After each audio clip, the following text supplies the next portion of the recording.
Hi guys! Tonight we slip quietly through time and across cold stone corridors until we stand before a medieval castle. Its towers frosted white by winter's breath. Snowdrifts pile along the battlements, and the wind moans as if the stones themselves are shivering. You're not merely visiting, you are stepping into the private world of kings and queens, when winter made the simple act of sleeping a nightly battle for survival. Imagine this vast hall of stone.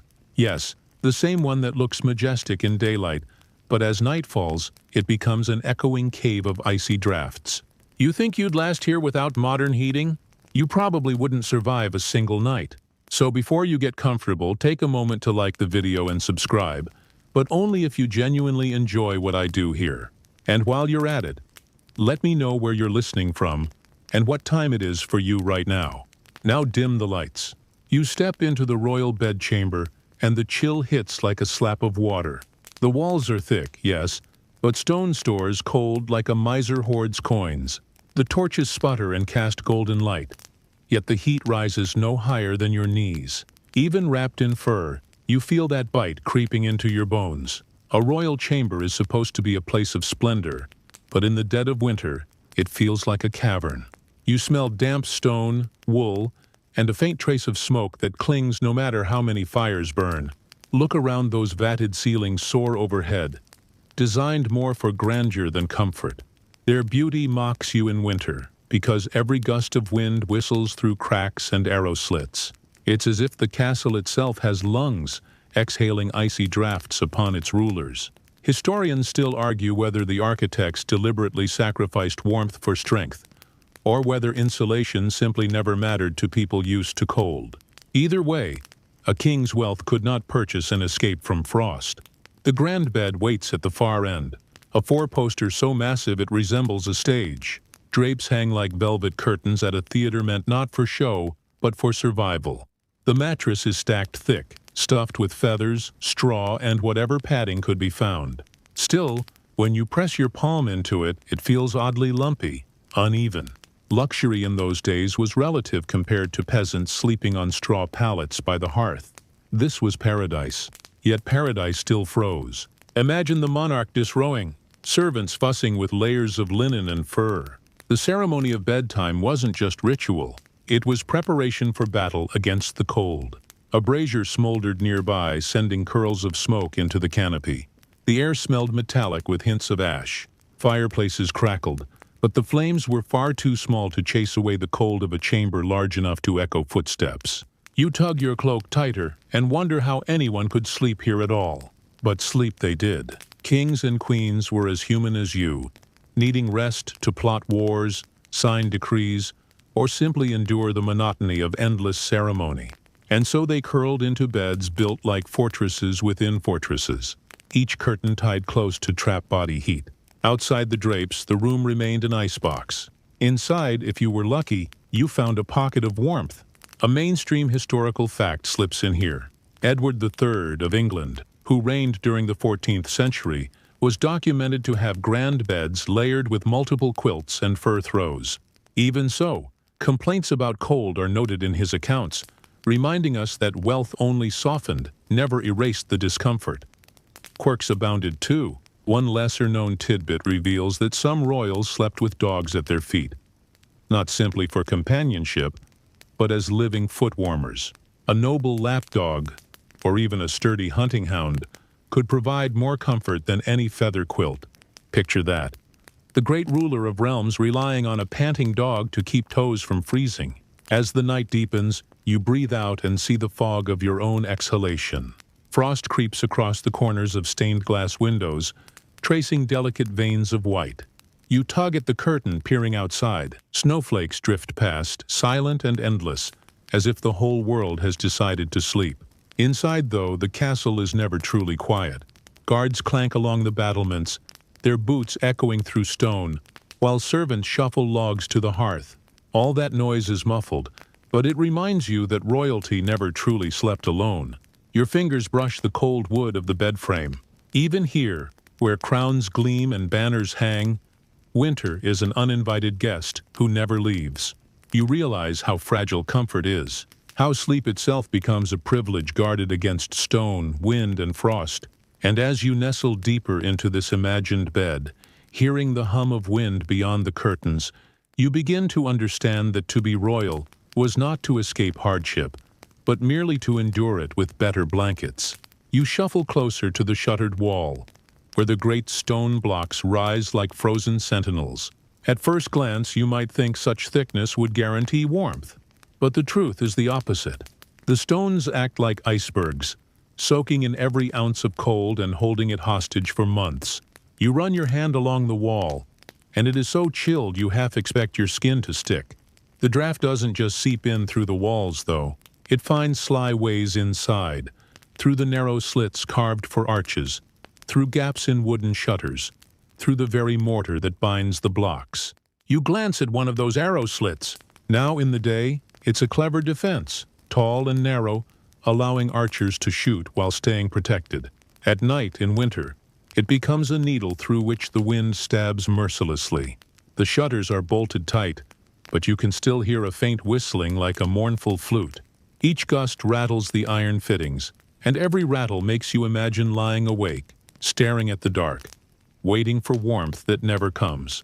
Historians still argue whether medieval builders underestimated the power of drafts, or whether they simply accepted that castles were military machines first, homes second. Either way, the royal family had little choice but to endure. To counter these icy arrows of air, tapestries were hung thick across walls. You picture them now, massive woven scenes of hunts, saints, or mythical beasts. Their threads are vibrant in daylight, but at night their purpose is purely practical.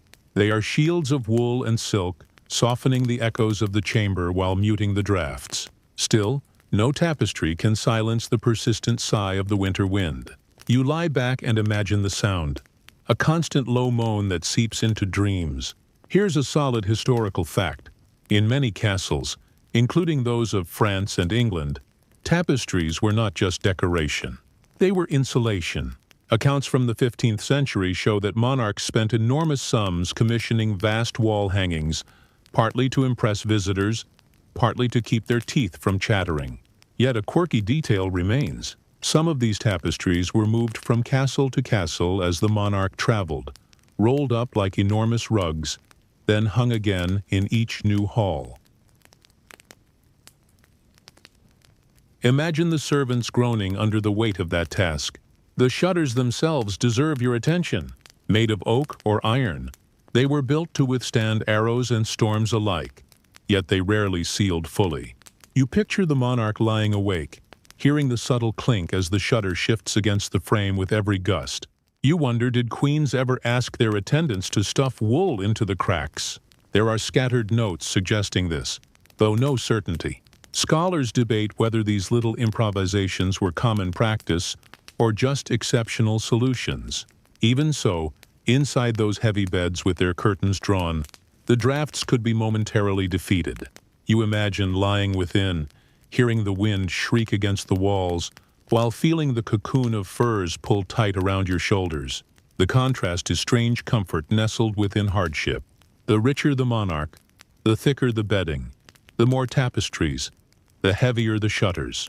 Yet the basic battle remained the same. The castle versus the cold, the monarch versus the draft. A fringe tidbit whispers here too. Some rulers ordered reeds or straw stuffed between stones in especially drafty chambers. It was a crude form of insulation, temporary and messy, but perhaps it helped. Imagine the embarrassment of the great king relying on bundles of straw jammed into his royal walls. Yet desperation knows no rank. As the night deepens, you picture your own breath rising in the cold air, mingling with the sound of rattling shutters. Sleep would not come easily, even for a queen. You shift beneath the covers and realize that comfort in a medieval castle was never absolute. It was always negotiated, fragile and hard-won. And every draft that slipped past those arrow slits was a reminder that no wall, however thick, could keep out the winter entirely. You turn your gaze toward the centerpiece of the chamber, the bed. It towers above the cold floor like a monument, carved with thick posts that rise toward the ceiling, each one polished by countless hands. This is not just a place to sleep. It is a statement of power. The royal bed is almost a room within a room, its curtains heavy enough to block light and trap warmth. You take a cautious step closer, the wooden boards beneath your feet creaking, and suddenly the vastness of the space feels less intimidating. Here, cocooned in wood and fabric, the monarch would face the night. Mainstream accounts tell us that medieval kings and queens often slept in four-poster beds so grand that servants needed steps to climb onto them. You picture this now. A mattress piled thick with layers, high enough that a child could vanish into its folds. The climb itself became part of the ritual, attendants studying their monarch as they mounted the bed like one might mount a horse. What was luxury for the royals often became sheer spectacle for those watching. Look more closely. The mattress is not uniform like your modern one. Some are filled with feathers, some with wool, others layered with straw beneath softer stuffing. It's lumpy, uneven, but it is the best available. Wealth meant that instead of one thin layer, monarchs stacked many, turning the bed into a padded fortress. The result? You sink deeper into the folds, as though swallowed by the furniture itself. Yet comfort was subjective. Some kings reportedly preferred firmer straw-filled bases. Others demanded feather beds imported at absurd cost. Historians still argue whether personal taste or medical advice dictated these choices. After all, medieval doctors often claimed that certain materials balanced the body's humors. Then there is the frame itself. The posts are thick, carved with lions, fleur-de-lis or religious motifs. These carvings were not mere decoration. They signaled piety, lineage, legitimacy. To lie in such a bed was not just to rest, but to embody authority. The bed was where treaties were whispered, heirs conceived, and sometimes where monarchs died. You realize suddenly that these towering frames carried more history than most thrones. A quirky detail emerges here. In some castles, the beds were so valuable they traveled with the monarch. Imagine the absurdity of an entourage carrying not just trunks of clothing, but dismantled bed frames across muddy roads. The royal bed was portable power, reassembled in every residence, like a symbol of continuity. It meant that no matter how foreign or drafty the chamber, the monarch would always sleep within the same familiar wooden walls. Step closer still. The curtains hanging from the canopy are thick, woven from wool, silk, or velvet, dyed in colors reserved for the elite. You brush the fabric and feel its weight, heavy enough to silence whispers and shut out candlelight. They're drawn tight against drafts, sealing the royal body within a microclimate of warmth and scent musty fabric. Faint smoke, the lingering perfume of oils rubbed into the wood. Inside this cocoon, the king or queen could forget, if only briefly, the frost outside. But even here, inconveniences lingered. Without springs, the bed sagged where the ropes stretched loose. Servants had to tighten the bed by pulling the ropes taut beneath the mattress, giving us the phrase, "sleep tight." You smile at that. A modern comfort phrase rooted in the grunt work of servants trying to keep their monarch's spine straight through the night. You pause to consider how surreal it must have felt. A monarch who commands armies and kingdoms lying down like a child, dependent on attendants to fluff pillows, arrange furs, and chase away drafts. Historians still debate whether this nightly vulnerability contributed to the elaborate rituals of bedchambers. The processions, the prayers, the attendants meant as much to protect dignity as to provide comfort. And so you imagine yourself lying here, the curtains closing around you, the posts standing like centuries. Outside the castle groans under winter's assault. Inside you are wrapped in authority, tradition, and the uneven lumps of an oversized mattress. It is grand, yes, but also oddly human. For even kings and queens in the end had to wrestle with the simple question, will this bed keep me warm tonight? You lower yourself onto the bed now, and it almost swallows you whole. What strikes you first is not softness, but weight. The bedding presses down like layers of history themselves. One quilt, then another, then furs stacked so high you wonder if you'll suffocate before you ever feel warm. The sensation is comforting and oppressive at once. A heavy embrace meant to pin you against the cold. The monarch lying here would sink under the burden, but perhaps that was the point. Immobility meant warmth. A straightforward fact comes to mind. Inventories from castles such as Hampton Court list as many as 7 or 8 coverings on a single royal bed in winter. That included feather mattresses, woolen blankets, fur throws, and sometimes even silken quilts imported from Italy. The abundance was a symbol of wealth, but also a practical shield against frost. And then the quirky details. Have you heard of squirrel fur? It was called vey, a luxury material sewn into patchwork linings of cloaks and bedding. Each piece came from the animal's belly, pale blue-gray, stitched into a shimmering mosaic. You might picture Cinderella's glass slipper, but originally her slipper in the old tale was made of vey, a fur so precious it glittered in candlelight. Imagine kings and queens lying beneath layers of squirrel bellies just to keep their toes from freezing. Not quite the fairy tale, is it? You reach down and feel how uneven the bedding becomes. Wool blankets scratch your skin while silken covers slide away with the slightest movement. The furs smell faintly of musk, the odor of animals lingering no matter how carefully they are treated. You wrinkle your nose, realizing that luxury was rarely clean. Historians still debate whether bedding was washed often or only replaced, for the risk of soaking wool and fur in water might ruin it. Some argue that perfumed sachets and herbs tucked between the layers served more to mask the odor than to freshen the cloth. Servants would spend long moments preparing these layers.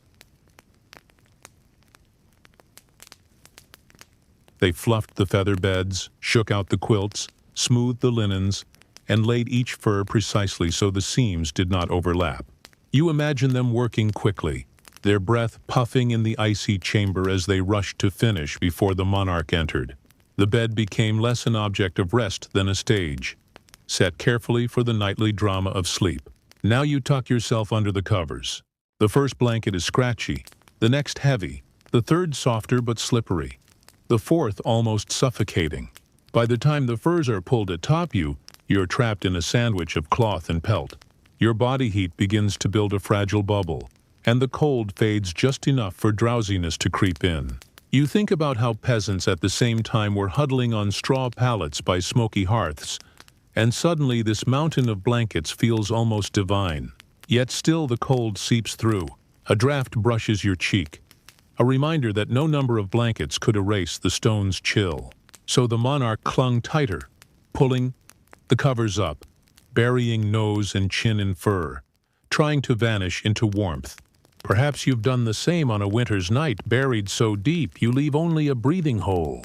The royal experience, for all its pomp, was not so different. One last thought as you drift within these layers. Some monarchs were rumored to sleep almost sitting up, propped against pillows. Scholars argue whether this was medical advice thought to ease digestion and protect against bad humors, or simply a necessity since sliding flat beneath such heavy bedding could feel suffocating. Either way, you picture a king leaning upright, his crown set aside, chin on his chest, buried beneath squirrels and silk. Power never looked so bundled. You lie there, bundled beneath mountains of bedding, when you notice another detail of the royal night, what the monarch is actually wearing to bed.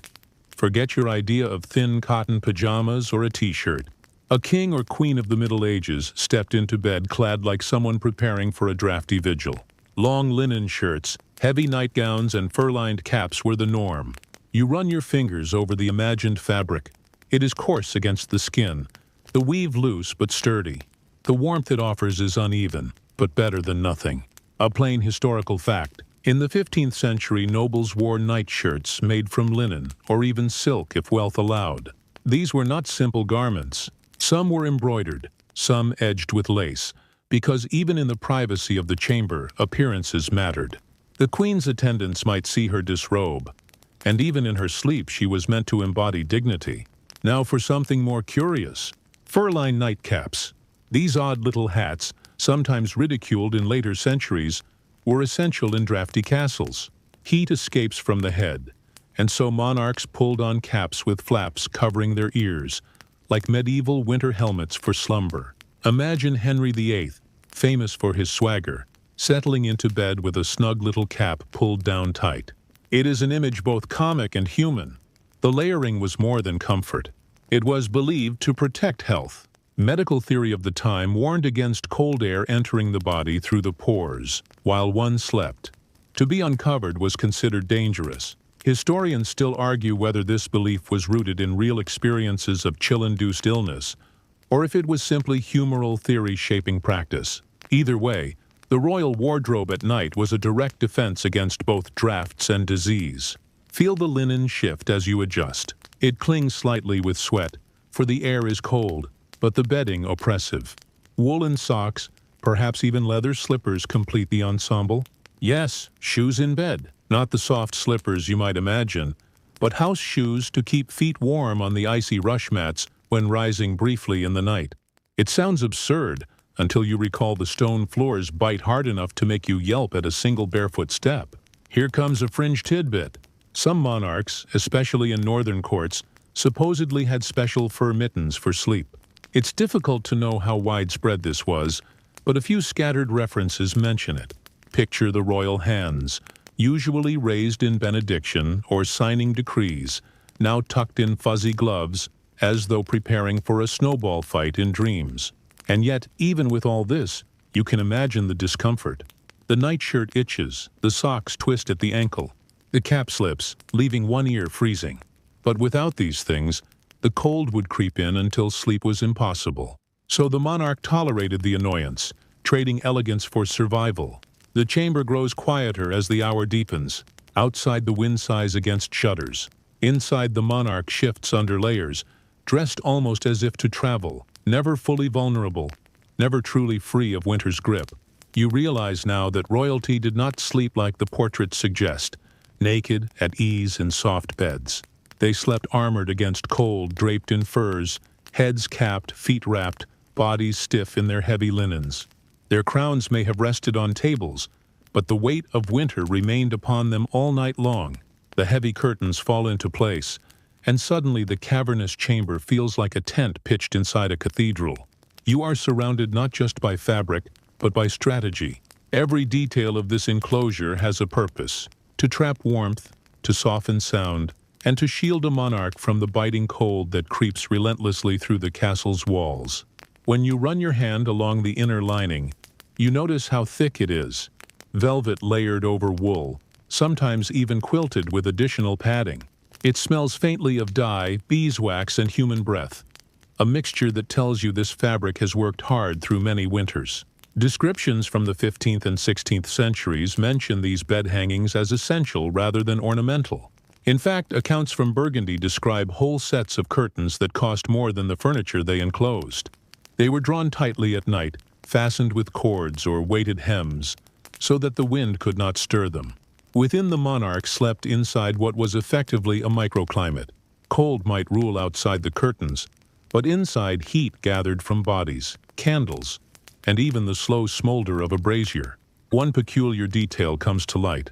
Some sets of hangings were decorated with scenes of gardens or summer hunts. Imagine lying inside, shivering beneath furs, yet surrounded visually by woven flowers. Deer in sunlight. It was a psychological trick as much as decoration, a reminder of warmth in the dead of winter. The imagery may have offered comfort, or perhaps irony, depending on your mood at 3 in the morning. Experts disagree on how effective these curtains truly were. Some believe the thick folds could raise the temperature by several degrees, turning an unlivable stone vault into a tolerable cocoon. Others argue that they merely prevented direct drafts, but left the air inside stuffy, heavy with smoke and sweat. You can almost test it yourself. Breathe deeply within this enclosed space. The air is warmer, yes, but it clings to your throat, a mixture of moisture and fabric dust. Servants had their roles here too. Before the monarch entered, attendants checked every tie, smoothed each fold, and ensured the canopy was secured. Imagine their nervousness if the king woke in the night complaining of a fluttering curtain. Someone's career might hang by a thread. Curtains could even serve a political function, for they gave privacy. A ruler could conduct whispered conversations, receive a favored companion, or shield an illness from curious eyes. The curtain was not just cloth. It was a barrier of power. An unusual practice noted in some courts was the use of perfumed sachets tucked into the folds. Lavender, rose petals, or dried herbs mingled with the heavy smell of wool and velvet. The result was a strange cocktail of aromas, half apothecary, half barnyard, half chapel. You might wrinkle your nose at the thought, but to a medieval sleeper it was reassurance. Fragrance carried both spiritual and medical significance, believed to ward off disease carried by the night air. Now imagine lying back with the curtains fully closed. The chamber beyond vanishes. The drafty windows, the cold stone floor, the echo of guards' boots all disappear. Instead, you hear only your own breathing muffled by cloth. The flicker of candles dims into a soft glow like stars seen through fog. The sense of enclosure is complete. You are in your own world, a fragile sanctuary stitched together with thread. And yet comfort was never absolute. The fabric absorbed moisture from the breath of sleepers, from spilled wine, from the very frost that condensed on its outer layer. Over time, hangings grew musty and heavy. Some were replaced often, others mended and reused for decades. There are records of monarchs passing down bed curtains as valuable heirlooms. The thought may amuse you, crowns of gold are one thing, but a set of smelly old curtains as a royal treasure. Yet that was the reality of wealth in a world where warmth equaled survival. Contemporary inventories suggest that multiple sets of hangings traveled with. The royal household rolled carefully into trunks. One winter might call for the thick velvet set, another for the lighter silk embroidered with hunting scenes. It was a wardrobe for the bed itself, as changeable as a king's attire. This mobility reminds you how central the bed was. Wherever the monarch went, the curtains followed, ready to transform any stone room into a recognizable nest. You may pause now and imagine yourself pulling those curtains shut. They swish with a low, heavy sound, sealing you away from the world. You settle back, layers pressing against your chest, caps snug on your head, socks warming your toes. The wind hammers against shutters outside. But within this fabric cave, you feel almost safe. Almost. Because no matter how rich the curtains, no matter how thick the furs, the cold remains a constant presence, pressing at the edges, reminding you that winter always finds a way in. It is a paradox you cannot escape. The grandeur of the setting versus the fragility of the comfort.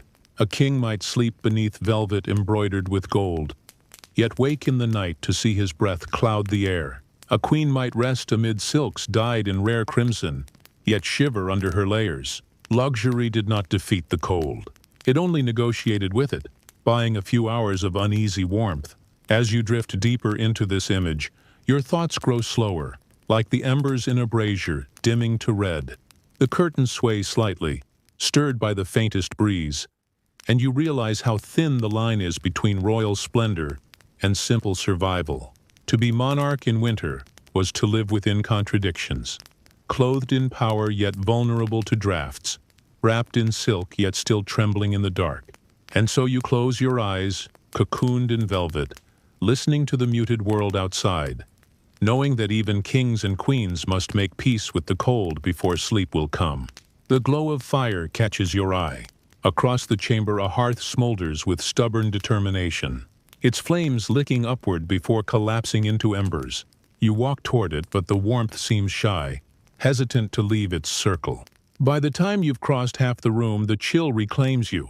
Fireplaces in castles were enormous grand, with hoods carved from stone and mantles heavy with ornament. Yet their heat rarely matched their appearance. They roared brightly when first stoked, then sulked, leaving vast halls as cold as caves. From household accounts, we know that servants fed these fires constantly in winter, dragging logs as thick as your arm through endless corridors. The cost of fuel was staggering. Records from Scottish castles mention entire forests being stripped for firewood during particularly harsh winters. The paradox is clear. Kings could command armies, but they could never command fire to heat stone evenly. A curious custom emerges here. Sometimes braziers, portable metal bowls filled with hot coals, were placed near the bed. These iron containers radiated warmth like miniature suns. You can almost see them now, glowing orange, smoke wafting upward in lazy curls. But imagine sleeping next to one. Sparks might spit. The air thickened with ash, and should the coals fall, fire could consume hangings and blankets before anyone woke. It was both comfort and danger, glowing too close for peace of mind. Researchers remain divided on how effective these heating methods truly were. Some argue that the combination of a fireplace and multiple braziers could lift the temperature enough to make a room bearable. Others counter that most of the heat escaped into the high ceilings, leaving sleepers as cold as before. You lean close to the flames, now your skin tingling, but step back only a few paces, and the frost returns quick as a predator reclaiming its ground. One overlooked detail reveals itself in the smell. Fires fueled by tallow or peat gave off acrid smoke, clinging to curtains, tapestries, and clothes. Imagine the royal garments perfumed not by roses, but by smoldering fuel. Some monarchs preferred fragrant woods like cedar or juniper, imported at great cost, partly for the scent, partly for the prestige. To burn cedar in a hearth was to announce that you were wealthy enough to perfume the air with every flicker. Another eccentric notefant sometimes placed heated stones or bricks wrapped in cloth beneath the bedding before the monarch retired. You picture attendants hustling with tongs, slipping warm bricks under the sheets like hidden coals. The comfort lasted only briefly, fading as the night deepened, but that first contact with warmth must have felt like heaven. Now you linger near the fire, listening to it pop and sigh. The flames cast shadows that dance across the stone walls, shifting giants in the dimness. The king or queen lying beneath curtains would see those shapes flicker faintly, and hear the crackle as part of their nightly lullaby. Was it comforting, or did it stir unease as if the chamber itself were restless? Accounts never say, and perhaps the answer depended on mood, on health, or on whether the fire felt protective or menacing that night. Picture yourself lying back in bed, hearing servants enter softly to feed the fire at intervals. The scrape of iron tools against logs, the hush of footsteps, the muffled thud of fresh wood. Even sleep was never private. Warmth demanded company. The monarch dozed while others labored, a constant reminder that survival in winter was communal, even for royalty. And still the cold lingered. The flames did their best, but by morning frost rimmed the windows, tapestries hung stiff with damp, and the breath of sleepers clouded the air. Fire was a guest in the chamber, not a ruler. It gave what comfort it could, then surrendered to the stone. You lean back now, watching. The embers dim. The glow fades, shadows stretch longer, and the chill creeps closer, eager to reclaim its throne. In that moment you realize that even kings and queens wrapped in furs, surrounded by braziers, their fires tended by servants through the night, never fully conquered winter. They merely postponed it until dawn. The fire dies down, leaving the chamber in dim half-light, and you notice a new presence, the scent of tallow. Candles stand in clusters on iron stands, their flames trembling whenever the wind sneaks through a crack. They give just enough light to read a prayer book or glimpse the embroidered canopy overhead, but never enough to chase away the shadows. And the smell, thick, waxy, almost greasy, clings to your nose and throat. Tallow was made from animal fat, and once lit, it filled the room with a pungency that mingled with smoke from the hearth. Contemporary descriptions remind us that while beeswax candles existed, they were costly luxuries reserved for grand feasts or church services. In the bedchamber, monarchs often relied on cheaper tallow and less ceremony-demanded splendor. Imagine a queen drifting off to sleep. Her last vision not golden brilliance, but the stubby glow of smoky tapers. Even in palaces, economy crept into the night. One odd practice reveals itself in the flicker.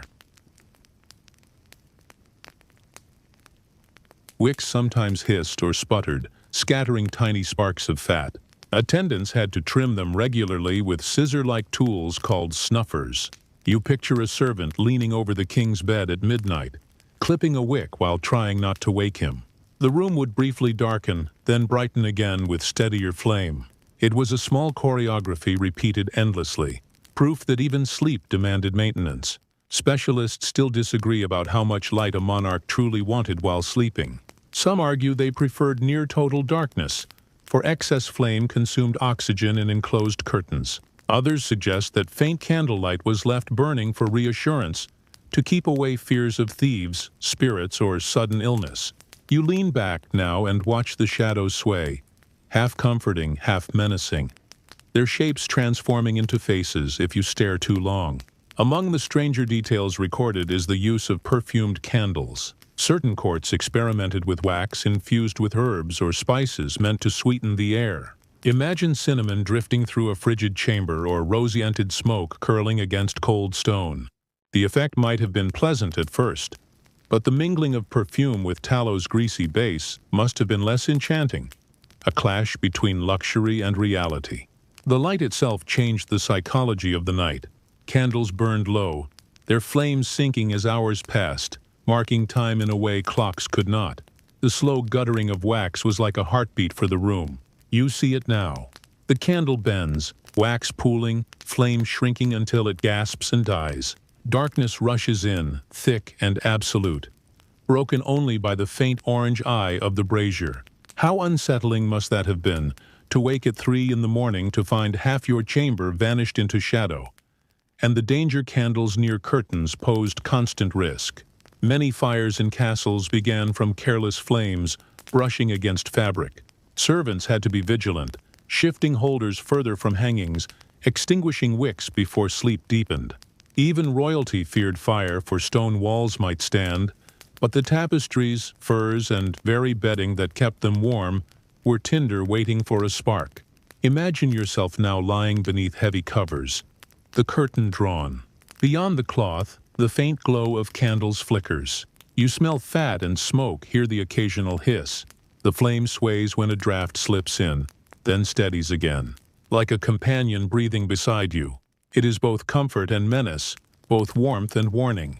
You realize that light in the medieval night was never casual. It was fragile, costly, and dangerous, a luxury balanced on a wick. In this wavering half-dark, kings and queens drifted into dreams, knowing that each candle consumed wealth with every inch of wick. Sleep came not in silence, but in the rhythm of fire and fat, the glow of necessity dressed as luxury. And when the final taper died, only cold and darkness remained. The chamber is quiet now, save for the rustle of footsteps you almost didn't hear. A servant approaches the royal bed with practiced care, carrying a long-handled pan of glowing embers. The metal cacks as it cools against the winter air. This, you realize, is not for cooking, but for comfort. The warming pan, an invention both ingenious and risky, was slipped between sheets before the monarch lay down. The pan's lid rattles softly, and a faint smell of scorched linen drifts up where a careless touch came too close. From surviving household accounts, we know that warming pans and heated bricks were common in noble households by the late Middle Ages. Servants filled them with coals, then hurried to the bed before the embers lost their heat. The goal was simple: banish the shock of icy sheets. Imagine the relief of sliding beneath covers pre-warmed by glowing metal. For a king or queen, that brief moment of luxury must have felt priceless, worth all the woodcut and coal burned to supply it. Yet one eccentric twist surfaces. Warming pans occasionally left singing marks or even small fires. There are reports of scorched bedding, of smoke-filling chambers, of attendants punished for clumsiness. You picture the panic of a servant realizing he had nearly set the royal bed alight, and the cold sweat that must have rivaled the winter chill. Comfort and catastrophe were separated by only a thin sheet of linen. Scholarly opinion is divided on how widespread such devices truly were among the highest elite. Some believe every winter night in a palace saw a parade of warming pans. Others think they were reserved for the harshest weather, too laborious to prepare daily. What seems certain is that portable heat was cherished wherever it appeared, for castles were relentless in their refusal to warm evenly. And there was another more intimate method. Servants themselves became living warmers. Attendants sometimes climbed into bed, moments before the monarch, using their own body heat to soften the sting of frozen linens. The practice might seem humiliating now, but in the context of survival it was practical. A living furnace dismissed before the ruler settled in. Oddly enough, in some courts, favored companions or noble guests might also share the bed, less for romance and more for warmth. The royal body was rarely alone in its nightly struggle against the cold. Picture it. The queen enters her chamber, dismisses most of her attendants, but 2 remain. They lift the heavy hangings, fan warm air inside, and scurry away after making sure the bed is tolerable. She slides beneath the covers, not greeted by an icy shock, but by the fading warmth of a heated pan, or perhaps a servant's own imprint. The relief must have been immense, though temporary. Within an hour the cold seeped back in, demanding more layers, more closeness, more endurance. One peculiar anecdote even suggests that certain monarchs had favorite servants, known for preparing beds to just the right warmth, prized not for loyalty or wit, but for their skill with glowing coals. Imagine your career depending on whether the king's feet felt pleasantly toasty. It is both absurd and strangely human, a reminder that power rested on small comforts as much as on armies. You draw the curtains around you now, closing off the view of the servant retreating with the empty pan. The smell of smoke lingers faintly in the fabric. You shift under the covers, grateful for a pocket of warmth that will soon fade, leaving you to wrestle with the cold once more. Even kings and queens, wrapped in silks and squirrel fur, relied on glowing pans and nervous attendants to soothe them into sleep. Wealth did not eliminate the chill. It only bought brief reprieves. And as you close your eyes, you realize that in this world of stone and frost, survival was always stitched together by fragile measures. Coals in a pan, hands arranging furs, curtains pulled tight. Royalty did not command the cold. They bargained with it, night after night. You shift under the weight of quilts and hear faint movement nearby. The bed is not a solitary refuge tonight. It is shared. For us, the idea of privacy and sleep feels natural. But in the Middle Ages, beds were places of politics as much as rest. Monarchs often shared them not just with their spouses, but with nobles, attendants, or even foreign guests. Heat was one reason more bodies meant more warmth. But the practice also spoke to status and trust. To be invited beneath the royal canopy was to be marked as intimate, favored, and indispensable. Evidence from chronicles tells us that important visitors sometimes slept in the same chamber, even in the same bed as their host monarch. This was not considered scandalous. Rather, it was a ritual of bonding. Sharing blankets forged alliances as effectively as signed treaties. Imagine two kings lying side by side, speaking softly as embers glow, their words weaving agreements more binding than parchment. The intimacy of the bedchamber became a political theater. One curious account describes Edward II of England, sleeping with his favorites, not in secrecy, but openly under the gaze of his court. Whether for companionship, warmth, or trust, the royal bed was rarely just a place to close one's eyes. It was a symbol of connection. Oddly enough, even queens sometimes slept with ladies-in-waiting, pressed close, both to share heat and to preserve a sense of security in the vast, echoing chambers. Historians continue to question how common this practice was across different courts. Some argue it was routine. Others suggest it was situational, reserved for journeys, negotiations, or bitterly cold seasons when survival trumped etiquette. But it's clear that the solitude we take for granted was rare for royalty. Their every breath was witnessed, their every turn in bed noted. Sleep was a communal act wrapped in layers of hierarchy. There were lighter customs too. In some courts, dogs nestled into the bedding as additional companions. Small lapdogs warmed feet, while larger hunting hounds stretched across the lower covers. You can almost feel the weight of a drowsy dog pinning down the quilts, its warmth seeping into frozen toes. A monarch who commanded castles and armies also relied on the simple body heat of animals, a scene both humbling and endearing. Imagine the sounds of such a night: a queen sighing softly, a lady in waiting murmuring a prayer, a dog shifting, claws clicking against wood. The great bed cacks with each movement, but the curtains mute the noise, creating a world within a world.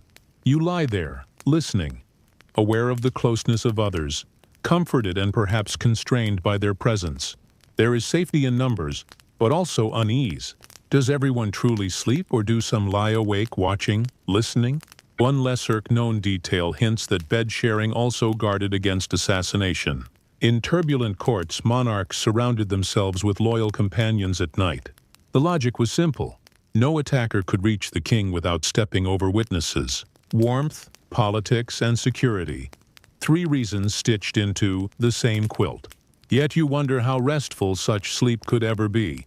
The royal bed then was more than furniture. It was a stage for alliances, a fortress against cold, a nest of both trust and suspicion. You tuck yourself deeper beneath the layers, feeling imagined bodies close on either side. The chamber outside may be frozen, but here, pressed shoulder to shoulder, you sense a fragile warmth. It is not private, it is not entirely comfortable, but in a medieval castle during the longest winters, this closeness was survival itself. The curtains close again, and with them comes the peculiar orchestra of the medieval night. At first you think it will be silence, but the chamber quickly proves you wrong. Every sound seems magnified in the stillness. Wind howling through arrow slits, wood popping in the hearth, distant bells tolling from a chapel tower. A monarch lying awake would have known these noises as constant companions, their rhythm as familiar as the beating of a heart. Contemporary observers note that the wind was often the loudest voice in the castle. It wailed through cracks, groaned along battlements, and rattled shutters. Imagine lying in the dark, listening to gusts rise and fall like a living thing circling the walls. Some likened it to spirits, or the voices of saints whispering warnings. Others simply cursed it for keeping them awake. Even today, historians cannot say with certainty how much insulation tapestries and shutters provided, only that people wrote about the noise as often as the cold. And then came the footsteps. Guards patrolled the corridors through the night, their boots striking stone in steady cadence. You hear them now, echoes that start faint, grow closer, then fade again into distance. For a monarch, that rhythm could be reassurance or reminder. Reassurance that watchmen guarded their life. Reminder that danger always lurked, requiring vigilance even at midnight. Some rulers insisted on extra patrols during winter when snow-muffled approaches and made attacks easier. Security, like warmth, was never guaranteed. One eccentric note survives. In reports of night-to-watch songs, certain guards were required to call out the hour and chant brief prayers as they patrolled. Imagine the strange mix, deep voices breaking the silence with cries of midnight. All is well, or verses of psalms drifting through corridors into the royal bedchamber. For some monarchs, these chants were comforting. For others, they were irritation in a night already filled with noise. Closer still, the castle's own creatures added their part. Dogs growled softly from the hall, keeping uneasy watch. Owls screeched from the rafters. In some records, even rats are mentioned, scurrying across rush-covered floors, audible in the hush of the small hours. You pull your covers tighter at the thought, realizing that royal blood did not exempt anyone from sharing space with pests. The bed curtains helped block sight, but not always sound. Debate continues among researchers about whether such a cacophony hindered or aided sleep. Some suggest medieval people were more accustomed to noise, finding comfort in familiar sounds. Others argue that insomnia was common, worsened by drafts and disturbances. Diaries and chronicles record both some nights slept through heavily. Others spent restless and watchful. Now close your eyes and listen. The room breathes with layered sound, the hiss of wind, the creak of timber beams, the crack of cooling stone. A servant coughs faintly in the adjoining chamber. Somewhere a hinge squeals. It is not silence, but a collage of noises that remind you of life beyond the bed curtains. A king or queen never slept alone, not truly, even in stillness. The castle itself whispered and groaned as if it too were alive, dreaming in the cold. You curl deeper beneath the quilts, but your mind drifts toward another discomfort, cleanliness, or the lack of it. The royal bedchamber might look splendid with its gilded hangings and carved posts, but when it came to hygiene, even kings and queens could not escape the realities of medieval life. Linen sheets, yes, but washed less often than you might hope. Furs and quilts rarely saw soap and water at all, for washing could ruin their texture. Instead, perfumes, herbs, and powders masked odor until the staleness became part of the room's identity. Household accounts tell us that sheets were sometimes changed weekly in the wealthiest courts. Though in harsher winters the frequency dropped, laundering meant hauling water, breaking ice, and drying heavy cloth by smoky fires. Too much trouble when snow piled high. A king could command armies, but not the laws of nature. A peculiar practice surfaces in some records. Sprigs of rosemary or lavender were tucked into bedding to discourage lice and fleas. You imagine lying down and brushing against brittle herbs crackling beneath the sheets. The scent might soothe or it might scratch, but the purpose was always practical. Insects thrived in the warmth of layered bedding, and keeping them at bay was an endless struggle. The royal body, for all its authority, was just as appetizing to pests as any peasants. Scholars have long debated how much of a problem vermin truly were in royal households. Some argue that constant laundering by armies of servants kept infestations at bay. Others insist that even in the grandest castles, lice and bedbugs were unavoidable companions. A few suggest that the heavy use of herbs and perfumes in royal inventories is itself evidence of a losing battle against crawling discomfort.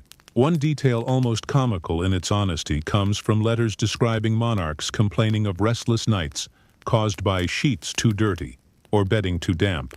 Imagine the ruler of half of Europe scratching at flea bites in the dark, muttering curses as the wind howled outside. Wealth in that moment must have felt hollow indeed. And then there was the matter of chamber pots, stored discreetly near the bed or behind a screen. They brought relief without leaving the warm cocoon of curtains. Yet the odor lingered, mingling with tallow smoke and damp wool. Servants emptied them each morning, but through the night the smell hovered like an unwelcome guest. To modern sensibilities the thought is unpleasant, but in a world without plumbing it was simple necessity.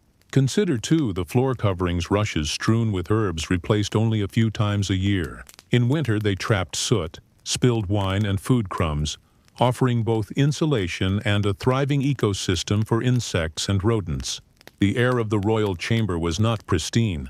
It was a blend of cold drafts and earthy smells, softened only by incense burned at prayer times. You lie there now, imagining the scratch of linen not freshly laundered, the weight of furs with their musky scent, the faint crackle of rosemary under your hand. Sleep was possible, yes, but it came with compromise. Cleanliness was relative, comfort never absolute. Kings and queens may have ruled realms, but when they closed their eyes at night, they surrendered to the same irritations faced by all itching odor and the occasional scuttle of unseen legs in the dark. The heaviness of the bed, the smell of smoke and herbs, all blurred together as your thoughts wandered toward the evening meal that preceded this uneasy sleep. For royals, bedtime did not come on an empty stomach. Winter nights often followed, grand feasts held in drafty halls below, where torches flickered, and minstrels played as platters groaned under roasted meats. Imagine trudging up the stone stairs afterward, belly full of venison, boar, or swan, perhaps washed down with spiced wine. You lie back in bed now and feel that fullness pressing against your ribs. Sleep under such conditions was not always restful. Inventories and banquet accounts reveal the richness of these meals. Medieval kings and queens dined heavily on roasted fowl, bread thick with butter, and stews swimming in exotic spices imported at enormous cost. Even in winter, their tables dazzled with preserved fruits, candied nuts, and wine mulled with cinnamon or cloves. What you ate before sleep shaped your dreams, and a monarch's dreams were often flavored by indulgence. A curious detail surfaces here. Physicians frequently advised against overeating at night, warning that it produced nightmares or disturbed humors. Yet monarchs, ever human, ignored such counsel. After hours of feasting, they carried that indulgence with them into bed. Some chroniclers even hint that certain kings complained of indigestion and night sweats, ailments made worse by the heavy bedding piled upon them. Picture the irony: powerful rulers laid low by their own supper. Modern scholars continue to puzzle over the role of food in shaping medieval sleep. Did the combination of heavy meats, rich wines, and cold chambers produce more restless nights than restful ones? Or were royal bodies simply more accustomed to such fare? The evidence is thin, scattered among medical treatises and diary notes, leaving us to imagine how a stomach churning with venison stew might mingle with the howl of the wind to create strange, unsettling dreams. The drink, too, played its part. Spiced wine or ale was thought to warm the body against winter chill. You can almost feel it now, heat spreading through your chest, only to fade as the cold presses back in. For a brief while, alcohol dulled the discomfort, but it also blurred the edge between waking and sleeping. Dreams took on vivid, sometimes bizarre colors under its influence. There are whispers in chronicles of monarchs reporting visions after feasts, interpreted as divine omens or warnings, though perhaps they were nothing more than the echoes of too much drink. One eccentric practice at certain courts was the consumption of possets, a mixture of hot milk, ale, and spices taken just before bed. Thick, clawing, and warm, it was intended as a soporific. Imagine sipping such a potion in a frigid room, then sinking under quilts, drowsy, but unsettled. The richness of the concoction must have weighed heavily on the stomach, perhaps soothing, perhaps troubling. You picture it now, the king adjusting his fur cap, the queen sinking into pillows, both heavy with food and wine. Their chamber is not silent. Their bodies are not light. Beneath the curtains, sleep comes slowly, thick as syrup. Outside, the castle moans with the wind. Inside, dreams stir, shaped by feasts that fill the belly but never silence the cold.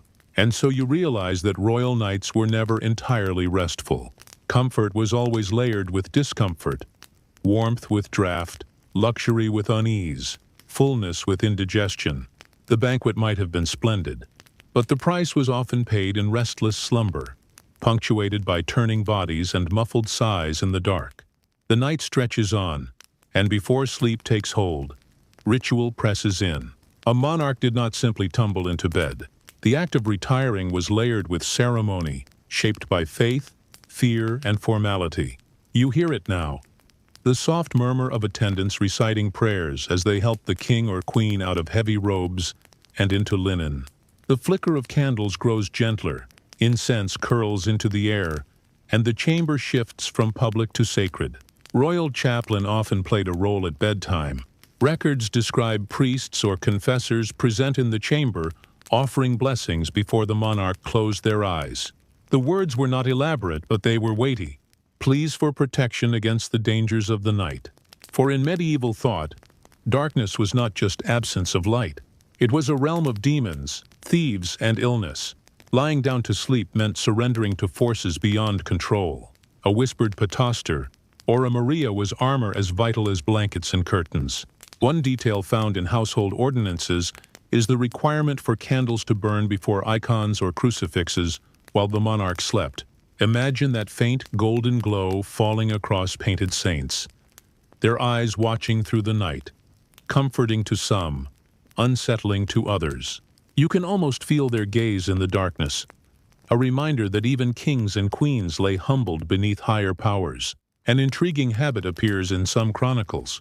Monarchs traced the sign of the cross on their pillows before resting their heads. Others sprinkled holy water on the bed curtains.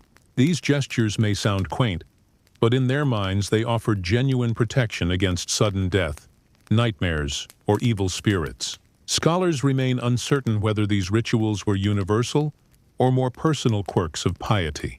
But the pattern is clear: religion seeped into the very fabric of sleep. There were practical elements too. Prayers often included requests for health and fertility. A queen anxious to bear an heir might fall asleep, repeating invocations to saints associated with childbirth. A king facing war might dream of victory after murmuring a psalm. The night was not just rest. It was preparation for the burdens of the day to come. One curious practice recorded in France involved reciting portions of the Book of Hours aloud, even in bed, until drowsiness overtook the speaker. Imagine lying under heavy quilts, lips moving softly, words of devotion blending with the crackle of the hearth until they drifted into murmurs of sleep. The rhythm of prayer itself became a lullaby. Researchers today continue to ask whether these nightly rituals genuinely calmed monarchs or simply reflected a culture of fear. Were the prayers heartfelt or merely duty performed before the eyes of attendants? We cannot know. What is certain is that sleep for them was never entirely private. Faith accompanied them into the bedchamber as surely as fur or fire. Now close your own eyes for a moment and picture it.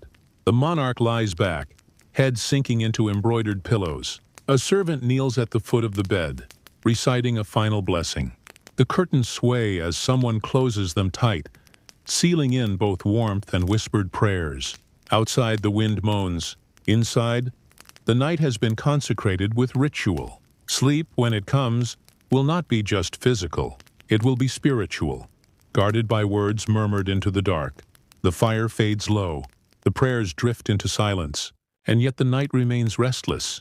In these hours, shadows seem to shift with intention.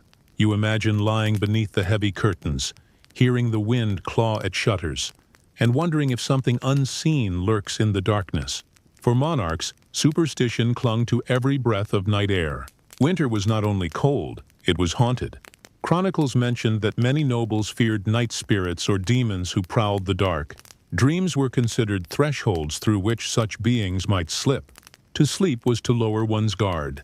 And so charms, prayers, and relics were kept close. A queen might tuck a saint's medal under her pillow. A king might sleep with a holy relic at his bedside. These talismans were not trinkets. They were shields against the unknown. There's a curious report of charms sewn directly into bed curtains stitched with protective symbols. Imagine tracing those secret threads in the fabric as you drifted off, trusting them to hold evil at bay. Such practices blur the line between faith and folklore, between church ritual and whispered superstition. Historians remain divided over how widespread these beliefs were among elites, but hints appear again and again in court accounts. One eccentric detail survives in tales of monarchs keeping protective animals near their chamber. Cats, for instance, were believed by some to sense spirits and ward off misfortune.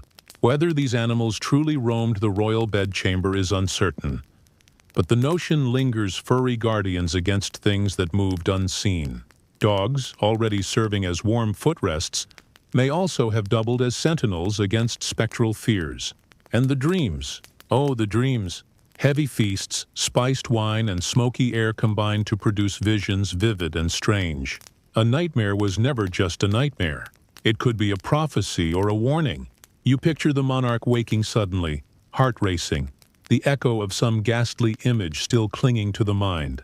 Attendants might rush to soothe, to offer holy water, to remind the ruler that evil could not breach the sacred curtains. Yet the fear remained, a cold more biting than frost.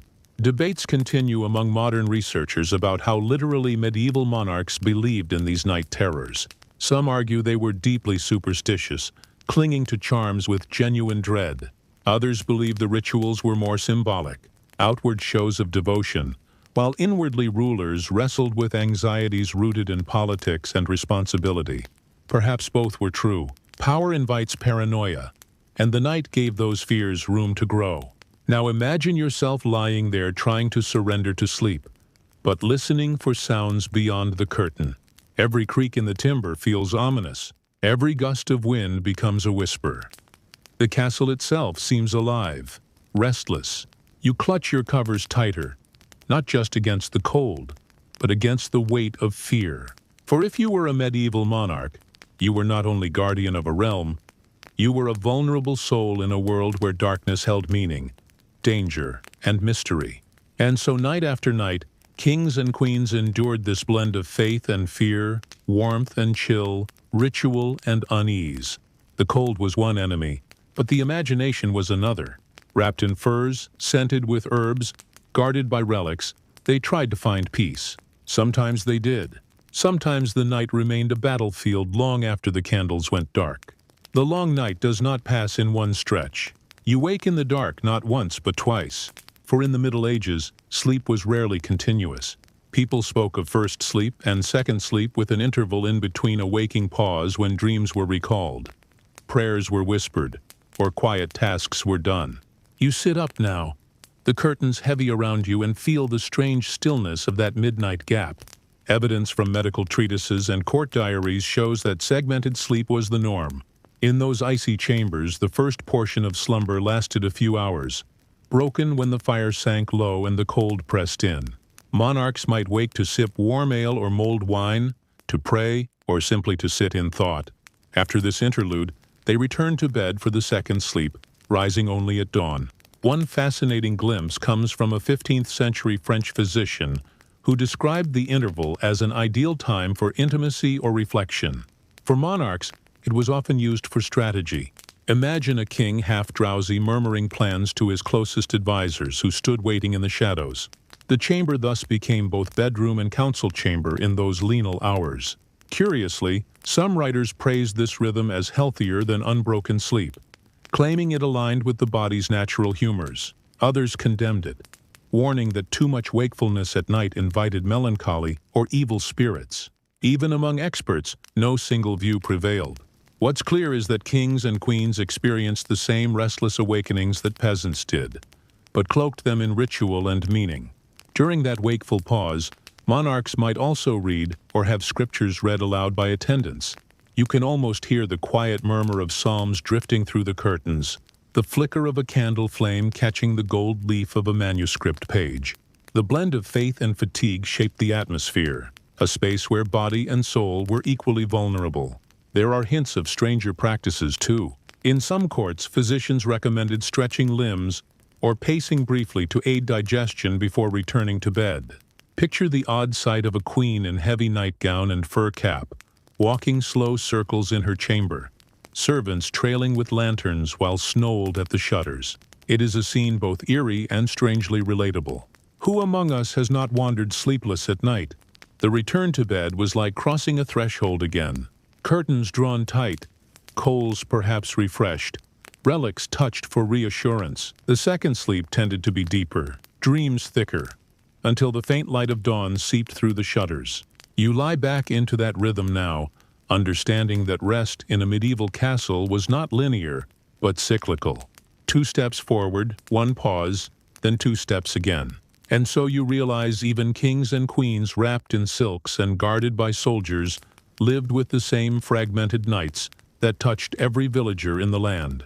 Their power did not grant unbroken sleep. It merely surrounded their waking hours with ritual, counsel, and whispers of faith. The stillness of the night pause leads your thoughts upward beyond curtains and stone to the sky itself. For medieval monarchs, sleep was not only shaped by warmth and ritual, but also by the stars. Astrology threaded through their decisions, and the hours of rest were no exception. Court astrologers advised on when to sleep, when to wake, even which direction the bed should face. You smile at the thought. Rulers who commanded armies still deferred to the alignment of planets before shutting their eyes. Accounts from royal courts in England, France, and the Holy Roman Empire mention astrologers preparing natal charts and recommending apicious hours of repose. It sounds extravagant, yet it reflected a deep belief that celestial bodies influenced health, mood, and dreams. A king might delay retiring if the stars were inauspicious, or might be urged to rise at dawn when Venus was favorable.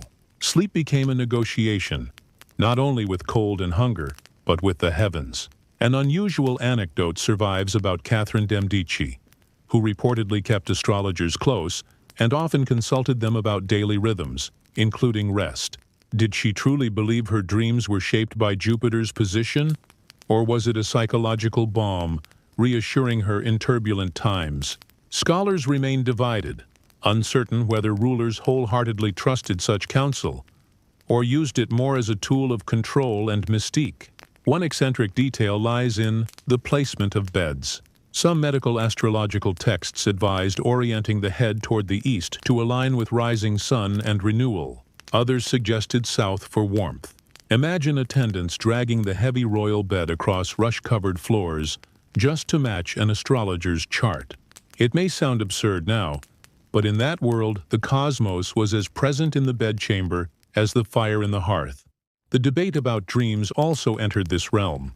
Astrologers claimed to interpret royal visions, tying them to planetary movements. A nightmare after feasting might be blamed not on indigestion, but on Saturn's dark influence.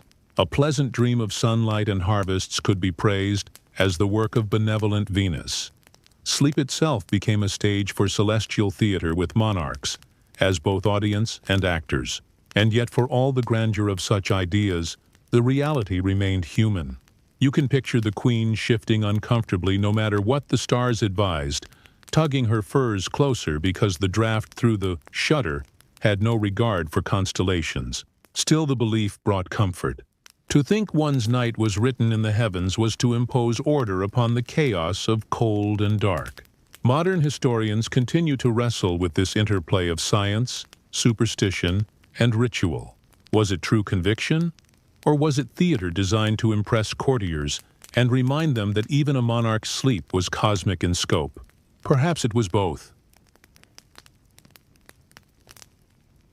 In a world where winter stripped power bare, belief in the stars wrapped kings and queens in another kind of blanket. You lie back now, imagining the night sky glittering unseen beyond the castle walls. Inside the curtains, the monarch dreams beneath quilts of fur and silk. Outside, the heavens turn, indifferent yet deeply significant to those who believed their destinies were stitched among the constellations. The stars may not warm you, but they watch you, silently guiding the rhythm of every breath you take until dawn. The candles have burned low, the embers barely glow, and yet the chamber carries its own frost. You shift beneath the covers and notice it, the sight of your own breath rising in pale mist. Imagine being a monarch encased in velvet and fur, yet waking to see a puff of vapor drift before your face like smoke from your lungs. Cold has breached the fortress of curtains, and you realize that warmth here is always fragile. Contemporary accounts describe frost forming inside royal chambers during severe winters. Servants recorded mornings when bed curtains stiffened with rime, or when water in basins froze solid overnight. In 1407, a chronicler of the French court noted with astonishment that ice formed on a king's coverlet while he slept. Such details remind us that the struggle against winter was not metaphorical. It was physical, relentless, and inescapable. One odd little note emerges in letters. Courtiers sometimes joked about writing names in frost on the inside of glass, or even on bedposts. Picture a half-frozen noble tracing idle patterns at dawn, while waiting for fires to be stoked. Even amidst discomfort, people found small ways to make light of misery. Specialists disagree on how common these extreme conditions were across castles. Some insist they occurred only in especially harsh winters. Others argue they were routine in northern Europe's stone fortresses. The truth likely lies between colds severe enough to wake monarchs in the night, yet not always every night.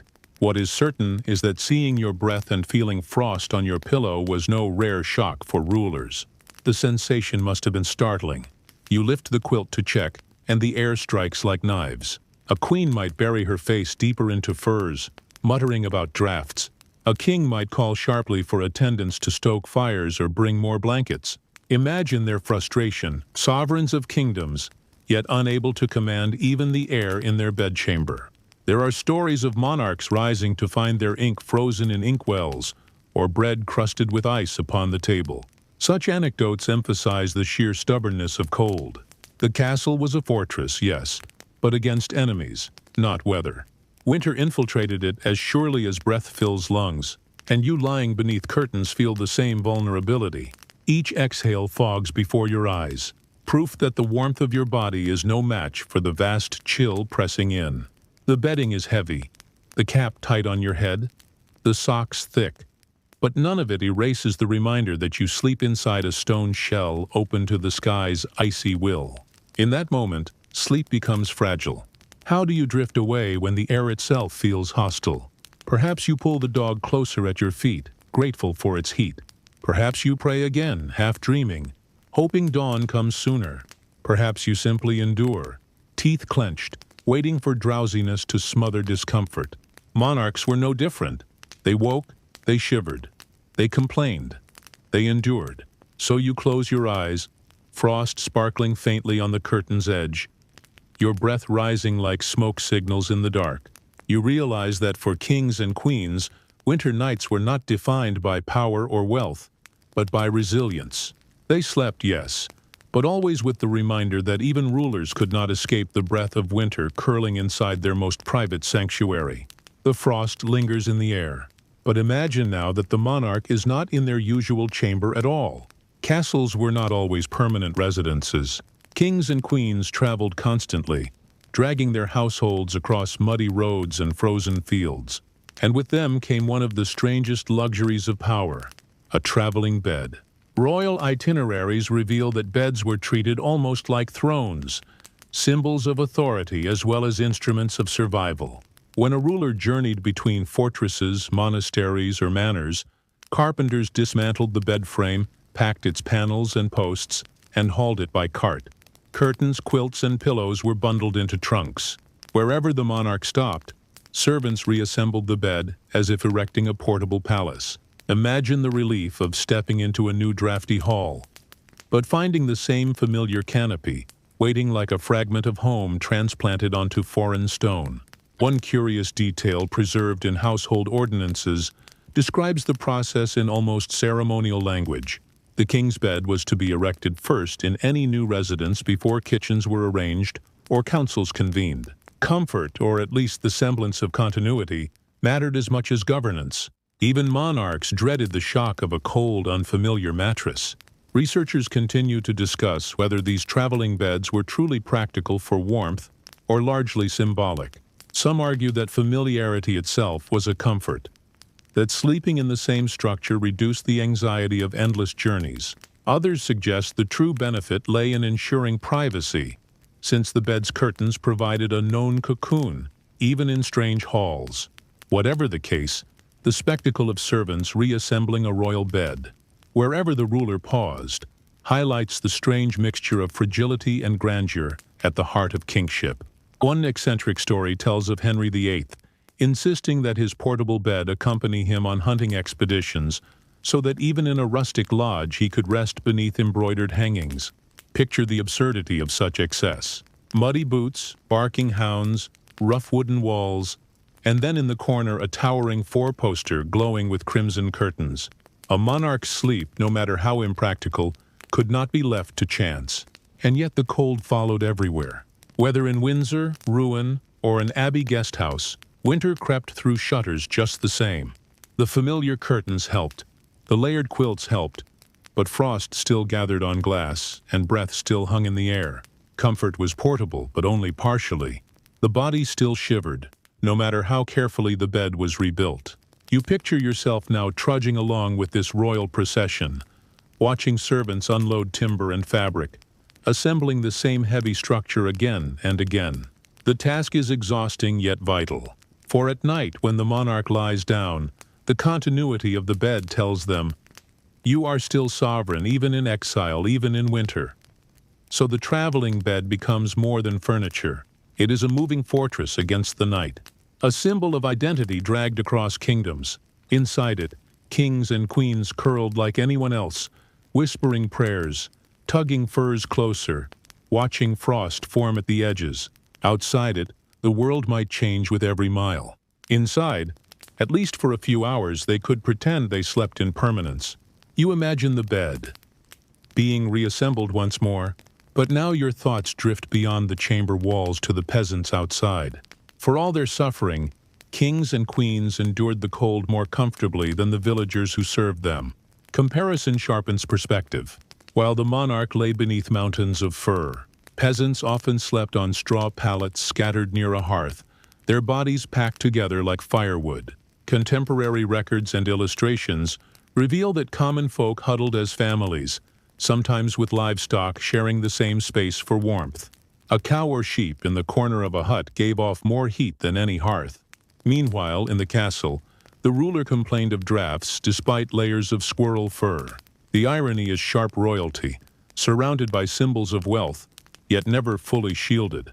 Peasants in huts, warmed by their own closeness, surviving in ways the elite might never admit. A curious anecdote arises from memorial rolls. Some villagers rotated places by the fire through the night, taking turns lying closest to the embers. Imagine the shuffle of bodies in the dark, the whispered negotiations of who deserved the warm spot. Contrast that with a monarch drawing curtains around their own private furnace of bedding. Both struggled with the same cold, though one cloaked the fight in velvet, the other in smoke and sweat. Researchers debate whether royals were truly more comfortable than peasants during harsh winters. Yes, the monarch had layers of bedding and servants to tend fires, but the sheer size of chambers and stone walls made them harder to heat than small cottages. Some suggest that peasants, despite their poverty, were often warmer in their low-roofed huts than kings in drafty great halls. Comfort, it seems, was not guaranteed by gold. One eccentric practice among villagers was to sleep in shifts, half resting, while others kept the fire alive. That cooperative rhythm contrasts with the monarch's reliance on attendance. The king might ring for servants to bring coals, while the peasants simply rose to feed the fire themselves. Both were interrupted by the demands of survival. But one endured it in public, the other within family bonds. Now picture it from the monarch's perspective. Perhaps he lay awake at night listening to the storm, wondering vaguely how his subjects fared in their huts. Did empathy stir? Or did such thoughts never intrude upon the royal cocoon? Chronicles are silent, but the imagination lingers. You lying here sense the difference most keenly. Power bought layers, not immunity. The cold leveled everyone. So when kings and queens sighed about icy pillows and frost on their curtains, their discomfort was real but relative. Outside, peasants lay shivering, sometimes too poor for quilts, sometimes relying on children's bodies for heat.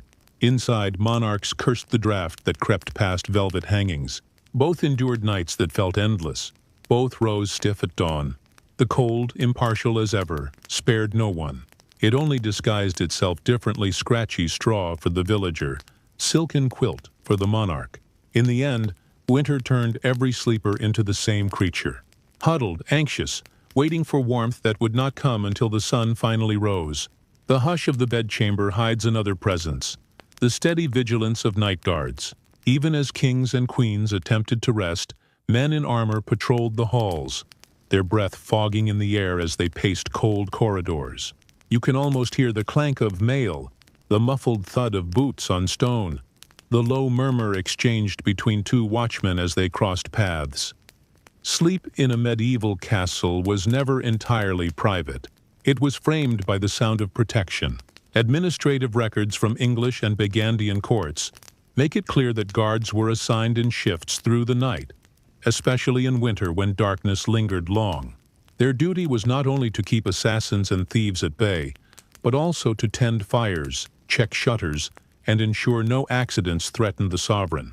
Imagine the relief of a queen listening to distant footsteps, knowing someone circled the castle walls while she drowsed behind her curtains. Yet there's an odd twist. Some chronicles tell of guards required to call out the hour as they made their rounds. "All is well," they cried into the night, their voices echoing through passageways. It was meant to reassure, but one wonders if the interruptions ever irritated a monarch trying to stay asleep beneath heavy quilts.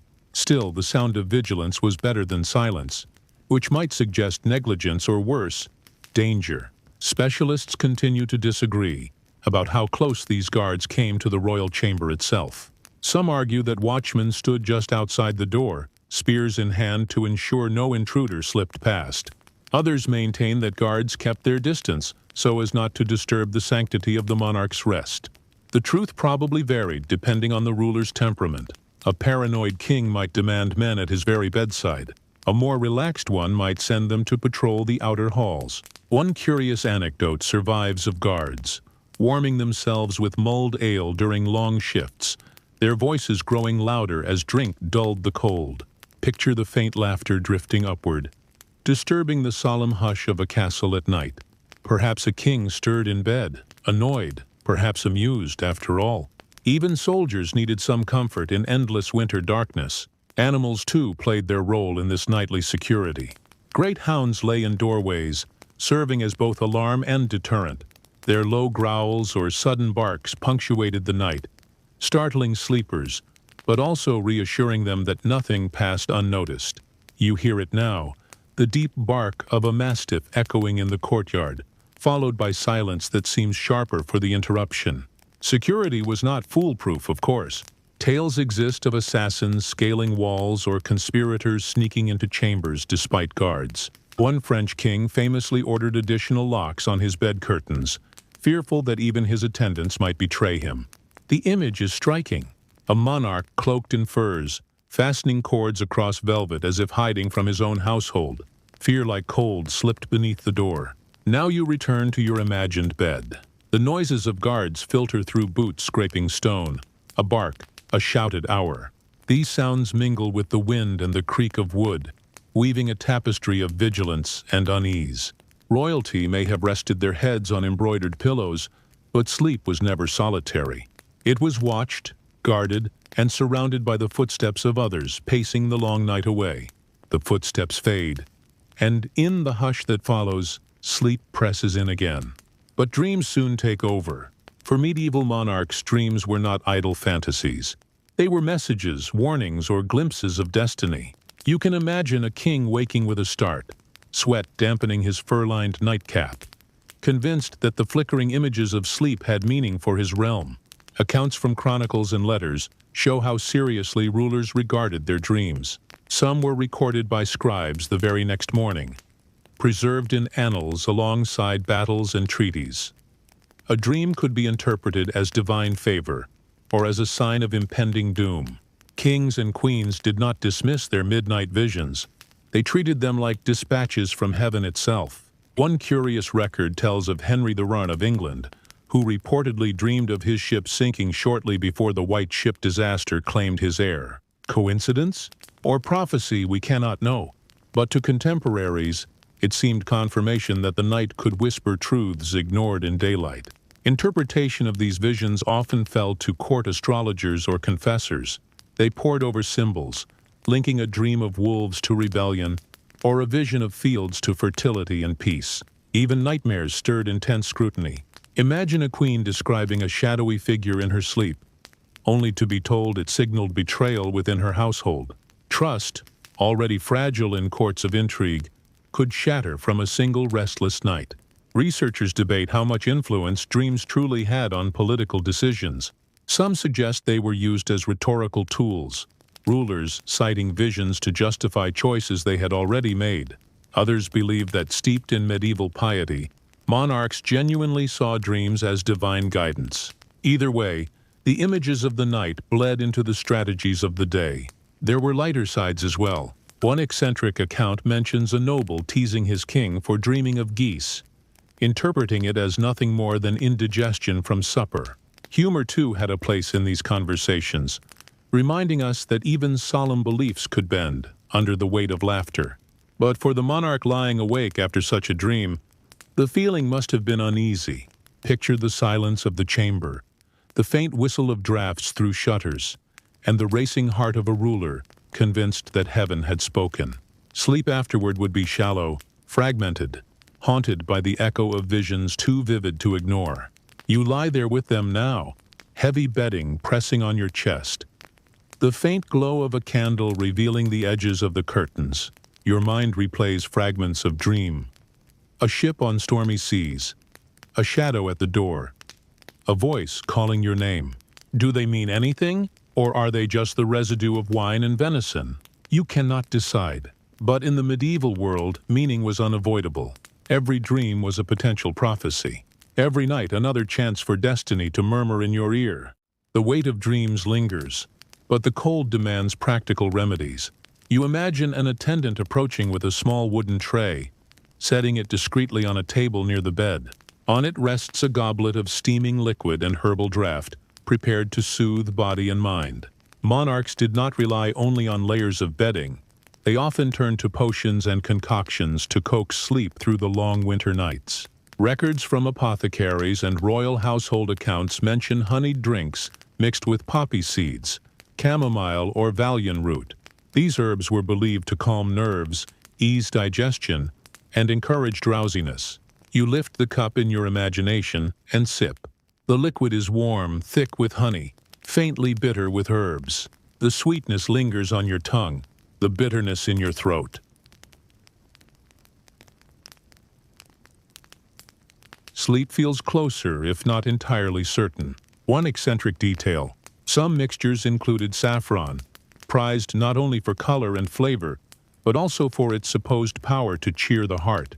Picture a monarch clutching a golden-hued potion, believing it would push away melancholy as well as cold. It was medicine and luxury in a single cup. Specialists remain divided about the effectiveness of these remedies. Some argue that they truly contained mild sedative properties. Others suggest the power was more psychological than chemical. Either way, the ritual mattered. To drink a carefully prepared potion before bed was to feel attended, protected, and hopeful that sleep would arrive without struggle. Not all remedies were gentle. Physicians sometimes prescribed stronger solutions, wine fortified with opiates or spiced concoctions laced with narcotics. Imagine the uneasy balance between relief and danger. The monarch slipping into heavy slumber while attendants sprayed it was restorative, not fatal. The blurred line between cure and poison haunted medieval medicine. There were also remedies burned, not sipped. Certain herbs were tossed onto coals so their smoke might purify the air. You catch the scent of sage or rosemary filling the curtains, the smoke curling into your nostrils until your eyes sting faintly. Was it healing or just another layer of discomfort?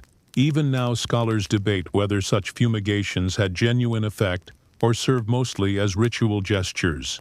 And then there were comfort foods, warm ale mixed with milk, or a thick broth carried to the bedside. The warmth filled the stomach, dulling hunger pangs in winter when meals could be irregular. Monarchs, like their subjects, knew that a full belly often coaxed better sleep. You place the goblet down and lie back, the warmth spreading through your chest, the bitterness settling in your stomach. You sense the blend of faith, science, and hope that surrounded these nightly remedies. Nothing guaranteed sleep in Afrozen Castle, but each sip and sniff of herbs was a promise that someone had tried. The monarchs who commanded armies still relied on fragile comforts, cups of honeyed herbs, pouches of saffron, or the smoke of rosemary curling through the night. You close your eyes with them now, the draft softening your breath, the cold still pressing at the edges, but sleep feeling just a little closer. You stir from drowsiness, and for a moment it feels as if the cold itself has crept beneath the curtains. Then you realize it is not imagination. Snow has found its way inside. In the harshest winters, even castle walls could not fully hold back the weather. Servants recorded mornings when thin drifts collected on window ledges, or when flakes blew through cracks in shutters and arrow slits, dusting the floor with white. Imagine waking to see frost sparkling on your quilt. Delicate yet merciless. Surviving letters and chronicles describe such scenes without exaggeration. A courtier in Scotland once wrote of finding snow on the bed curtains themselves, shaken loose when the wind howled strongest. If kings and queens were startled, so too were their attendants, who hurried to sweep away the icy trespass before it melted into dampness. An unusual custom emerges in these accounts. Some chambers were fitted with extra wooden boards pressed against shutters in deep winter, almost like makeshift barricades against the storm. Yet the wind was crafty. It forced flakes through the tiniest seams, swirling them into the chamber as if tour-mined royalty of nature's dominion. Imagine lying half asleep, only to feel a cold flake land upon your cheek. The shock would steal your breath more sharply than any nightmare. Researchers remain uncertain how common this infiltration was. Some argue it plagued only northern castles. Others suggest that in particularly brutal seasons, even southern courts experienced it. The lack of consistent records leaves the question open.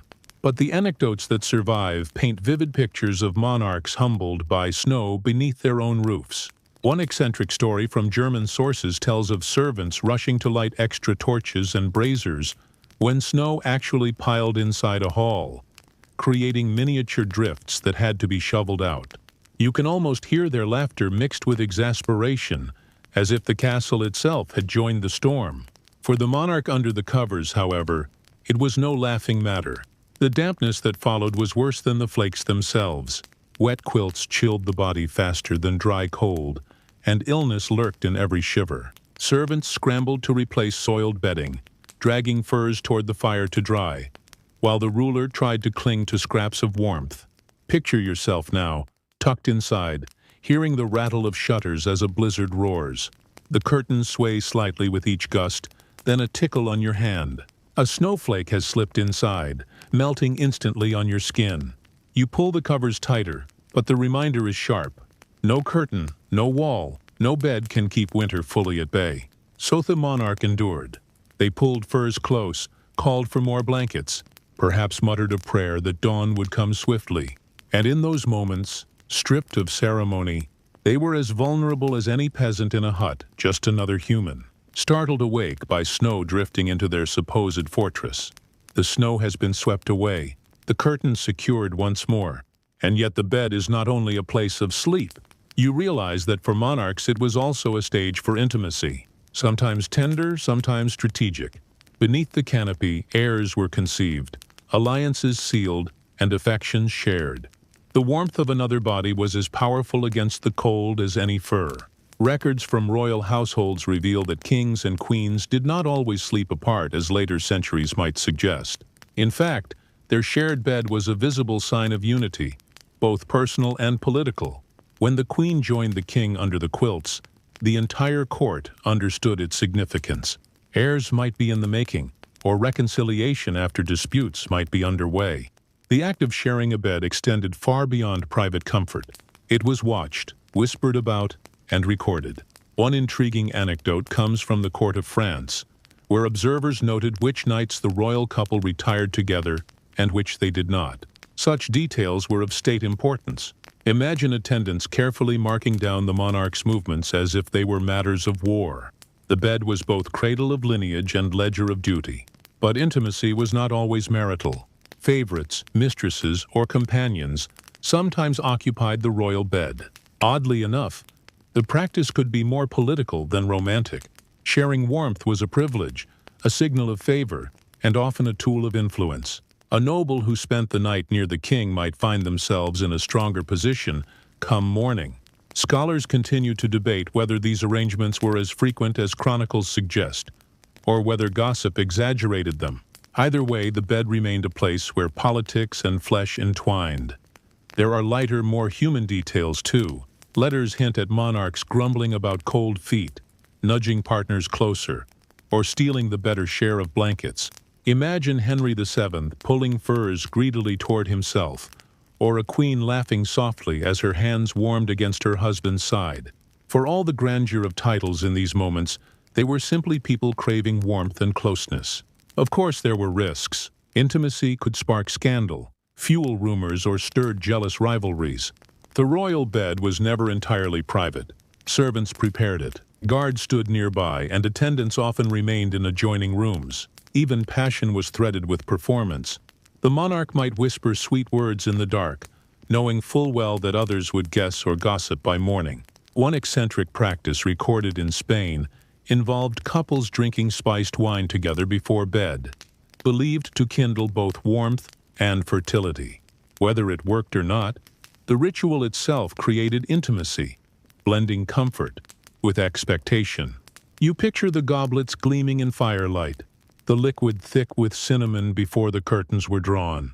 Now, as you lie here beneath the imagined furs, you sense the paradox. The bed was private, yet public. It was intimate, yet political. It was where love might bloom or alliances be sealed, but always against the backdrop of cold stone walls and watchful attendants. For kings and queens, even warmth in another's arms carried weight beyond the personal. It was history being written under the quilts. The warmth of closeness fades, and another reality of winter nights presses in illness. For monarchs, the cold chamber was not just uncomfortable, it was dangerous. Imagine waking in the dark, breath wheezing, chest heavy, the chill clinging to your lungs. In an age without antibiotics, a simple cough could spiral into fever, and fever into tragedy. Household physicians often blamed bad airs that seeped into the body during sleep. Their writings warn against drafts creeping through shutters or dampness settling in bedding. Monarchs were advised to keep their heads covered, to drink warming tonics, and to avoid sleeping too near walls heavy with frost. Yet even with such care, records overflow with accounts of colds, chills, and winter fevers endured in royal chambers. One striking example, Henry VII of England, was notorious for keeping fires stoked high, fearing the ailments that cold might provoke. His paranoia reflected lived experience. His court, like many others, was plagued by outbreaks of influenza and pneumonia during long winters. A monarch might rule armies, but he could not rule his own lungs. An eccentric detail emerges from medical accounts. Leeches or cupping glasses were sometimes used at night, applied even in bed, to draw out bad humors. Imagine the discomfort of lying beneath heavy quilts, weak with fever, while attendants fussed with bloodletting bowls and herbs meant to balance the body. Sleep must have been restless, tangled with both illness and treatment. Scholars continue to argue whether cold itself caused these ailments or whether crowded, smoky chambers worsened them. Some suggest damp air was the true culprit. Others insist that poor hygiene made infection inevitable. Whatever the cause, monarchs faced nights punctuated by coughing fits, headaches, and sweats that left sheets clammy. The sounds of illness carried through the chamber. You can almost hear it now, a hacking cough echoing off stone, the rustle of attendants fetching water, the crack of logs thrown hastily onto the fire. For courtiers sleeping nearby, the reminder was grim. Even the sovereign was mortal, vulnerable to the same chills that stalked their subjects. One curious remedy prescribed to sleepless monarchs was heated wine mixed with cloves and pepper. The drink burned the throat but was thought to chase away cold from the inside. Another remedy was far less pleasant picasses of mustard or onions spread hot upon the chest. Imagine the sting of such concoctions against pale royal skin, endured in hope of one more night's rest. You lie beneath the imagined furs and feel how fragile the royal body was. Despite crowns and armies, winter pressed mercilessly, breeding sickness that no wealth could fully ward off. Monarchs endured as their people did, shivering, sweating, coughing into the dark, waiting for dawn. Their only advantage lay in attendance, hovering with remedies, not in immunity. And so when you think of royal sleep, do not picture serene faces in golden chambers. Picture rest interrupted by coughing, bedding damp with fever, servants whispering prayers over a sovereign who looked no stronger than any villager's child. The cold was democracy at its harshest, reminding every sleeper that kings and queens too could be undone by a winter's night. The coughing quiets, but the cold continues its slow siege, pressing against the very structure of the castle itself. You look around the chamber and notice how the architecture strains to adapt. These walls were built for defense, not comfort, and every winter forced nobles to improvise ways of softening stone into something livable. Tapestries were the most obvious answer. Great swathes of wool and silk covering walls otherwise bare. Contemporary inventories list dozens, sometimes hundreds, of hangings rotated with the seasons. In winter, the heaviest sets were brought out, woven thick to block drafts. Step close and run your hand across one, and you feel its scratchy warmth. The fibers dense enough to muffle echoes. They told stories of saints, hunts, or battles. But their real triumph was insulation. One unusual tactic described in accounts was hanging tapestries not only on walls, but across doorways, creating makeshift barriers. You picture the queen's chamber with heavy cloth draped from lintel to floor, turning corridors into muffled tunnels. The effect was cozy, yes, but also claustrophobic, as though the castle itself had shrunk in response to winter's bite. Scholars are divided on how effective these measures really were. Some believe the combination of tapestries, carpets, and rushes genuinely raised the temperature by several degrees. Others argue that they merely dulled the edge of drafts, leaving rooms still frigid, but slightly less unbearable. Either way, monarchs spent fortunes on fabric that blurred the line between art and insulation. Oddly enough, even the furniture itself became part of this battle. Beds, chairs, and benches were often draped with covers in winter, creating layers of warmth. In some cases, special bed tents were erected inside chambers, essentially fabric rooms within stone rooms. Imagine the king retreating each night into a smaller fortress of cloth, hiding from the vast, cold hall that surrounded him. There are eccentric notes, too. In certain castles, windows were stuffed with wool or reeds in deep winter, a crude form of insulation that left rooms dim but less drafty. Servants jammed material into cracks, then draped shutters with skins. The look must have been shabby compared to gilded banners, but survival outweighed elegance. Floor coverings mattered as well, rushes scattered across stone-trapped heat, while carpets imported from the East became prized possessions. Imagine stepping down from bed in thick socks onto a layer of woven wool instead of bare stone. It could mean the difference between a sharp gasp and a tolerable start to the day. Yet for all these adaptations, the cold still claimed victory. Morning frost still crept across glass, and breath still puffed in the air. The architecture resisted only so much. The rest was endured. You realize now that even kings and queens surrounded by luxury lived in houses that constantly reminded them of the elements. The castle was a fortress against men, not against weather. And so you settle back into the bed, listening to the fabric sway, feeling the draft dulled but not defeated. The walls hold firm against armies, but the cold still slides through them like an invisible enemy, undefeated, eternal. The walls and curtains hold the frost at bay as best they can, but the chamber is far from silent. You begin to notice the soundscape of a royal night, a strange mixture of solemnity and intrusion. Sleep for kings and queens was never wrapped in silence. It was stitched together with noises that reminded them they were never truly alone. First come the animals. Dogs stir restlessly at the foot of the bed or in the hall beyond, claws scraping on stone as they shift. Their occasional bark echoes through corridors, sharp and startling. Cats, too, padded through chambers, hunting the rats that feasted on rushes and scraps. Imagine the scuffle of paws in the dark, a hiss, the squeak of prey caught. Even royalty's dreams carried the soundtrack of vermin chased through the night. Then there are the servants. Not all retired when the monarch did. Some remained in adjoining rooms, ready to answer calls for fresh logs or a warm drink. Their whispers and soft footsteps leaked through curtains, constant reminders that the bedchamber was never truly private. Household ordinances describe grooms of the bedchamber whose duty was to remain within earshot all night. Imagine dozing off while hearing the faint rustle of someone stoking the fire only yards away. Church bells rang out too, marking canonical hours. The faint toll drifted through the castle walls, solemn and regular. Monks rose for midnight prayers in nearby chapels, their chants sometimes audible in the silence of a sleeping court. The sound would drift through stone, low and resonant, like the heartbeat of the medieval night.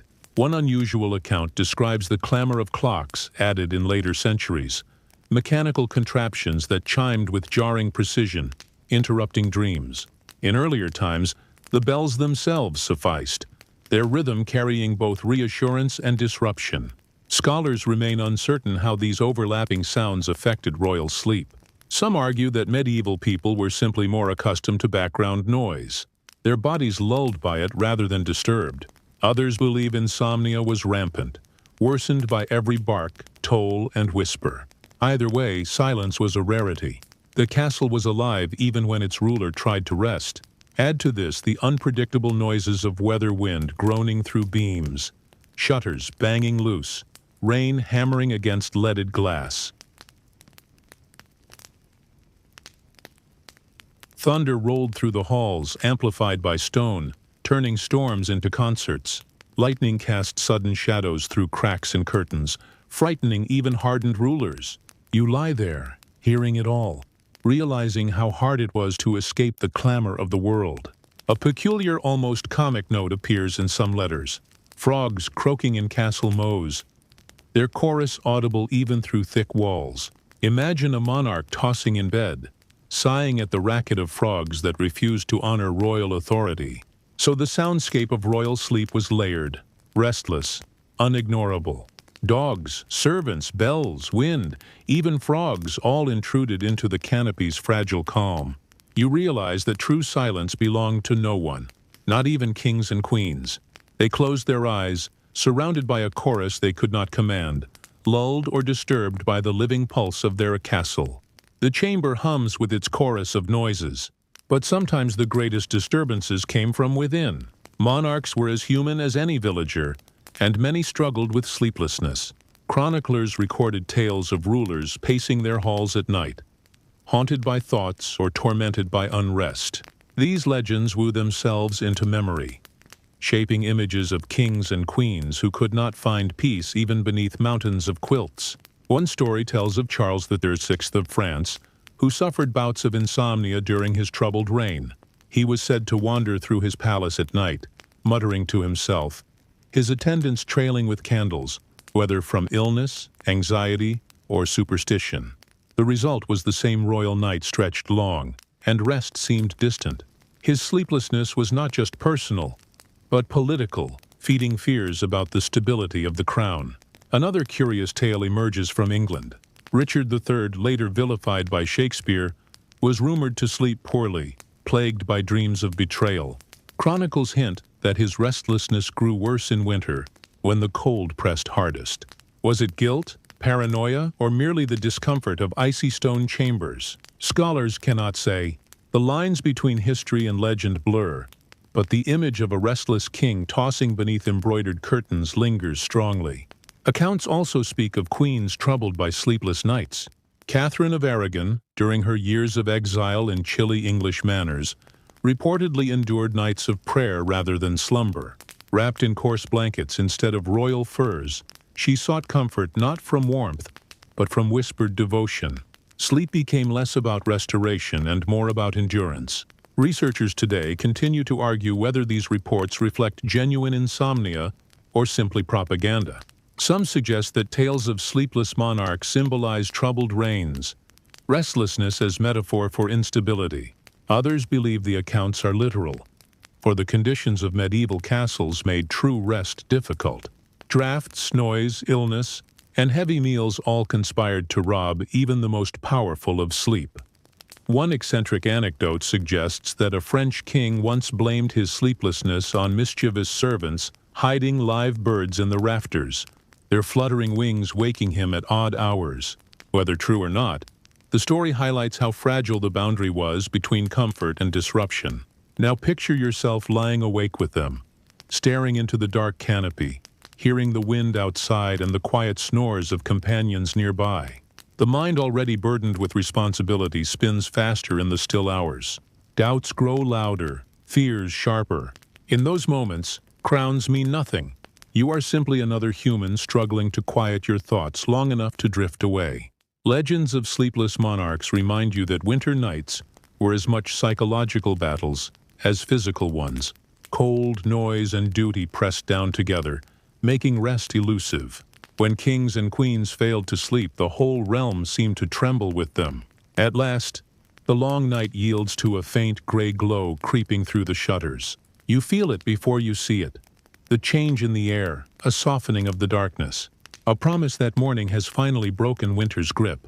The monarch stirs beneath the quilts, joints stiff, limbs heavy but grateful for the relief of light. No matter how restless the night haunted by cold, noise, dreams, or illness, dawn always carried a sense of survival. Royal mornings began with ritual. Servants entered quietly, bearing warm water in metal basins. The splash echoed as it was poured, steam rising briefly before the air snatched it away. Imagine dipping your hands into that water, icy by modern standards, but blissfully warm to someone who had slept in a freezing chamber. The sting awakened bloodless fingers, reminding the monarch that the body was still alive, still capable of motion after the long assault of night. Contemporary records describe the careful process of dressing. Layers of linen, wool, and fur donned with the assistance of attendants. Each garment was like armor against the lingering cold. A heavy cloak went on last, thrown around shoulders, while the monarch sat on the bed's edge, yawning, sometimes sneezing. Even kings and queens, for all their dignity, began the day with blurry eyes and stiff muscles. One unusual custom noted in certain courts was the offering of spiced wine or broth immediately upon waking. It was thought to warm the stomach and prepare the body for the day's demands. Picture the monarch sipping slowly, still half asleep, the taste of cinnamon or clove replacing the bitterness of night air. For a brief moment, the chamber felt less hostile. Debate among historians continues over whether mornings were truly invigorating or merely another ordeal. Some believe monarchs relished the renewal, rising with a sense of triumph at having endured. Others argue they often emerged exhausted, their health chipped away by chronic cold and restless sleep. The truth likely lies somewhere between resilience mingled with fatigue, masked by ceremony. One eccentric image remains, attendants brushing frost off bed curtains, shaking them as if they were snowy cloaks. Imagine servants scurrying with cloths, wiping moisture from window glass, while the monarch muttered about the hardships of kingship. These were the mundane beginnings of days that might end in councils, battles, or banquets. Power always started with the simplest human acts, rising stiff from bed, splashing water on the face, bracing against the chill. Now you step into that dawn with them. The candles gutter out, their wax dripping into silence. The curtains part, and light spills across quilts rumpled from tossing. You rise slowly, legs trembling with the effort, but a sense of relief floods you. The worst is over. Another winter's night has been endured. The day ahead will bring its own trials. But for now, you simply breathe, grateful that warmth has returned with the Sunday. And so you have walked through the long winter nights of kings and queens, sharing their chambers of stone and frost, their heavy curtains and crowded beds. You have felt the sting of drafts, smelled the mingling of tallow and herbs, and heard the restless chorus of guards, dogs, and wind. You have seen how even crowns could not command warmth, how every comfort was improvised, fragile and fleeting. Let your mind now drift more slowly. Imagine the bedchamber not as a place of discomfort, but as a quiet sanctuary. The fire is low but steady, its glow no longer harsh but soft, painting the stone walls with gentle light. The curtains, once a shield, now sway like sails in a calm breeze. The sounds of the castle fade, muffled into the background until they resemble nothing more than the hush of distant waves. You picture the monarch at last sinking into genuine rest, body heavy, mind quiet. The fears of spirits, the burden of politics, the discomfort of cold, these dissolve in the calm rhythm of breath. The bed, once a fortress against winter, becomes a cradle of stillness. You share that cradle now, feeling the weight of blankets, not as suffocation, but as comfort, grounding you, holding you close. Outside, frost glitters on the battlements, untouched by the warmth within. The world is frozen, but you are safe. Dawn will return soon enough, bringing noise, duty, and demands. But for now, in this moment, there is only calm. The night stretches softly, endlessly, inviting you to let go. So close your eyes, release the chill, and drift gently into sleep. Sweet dreams until morning comes.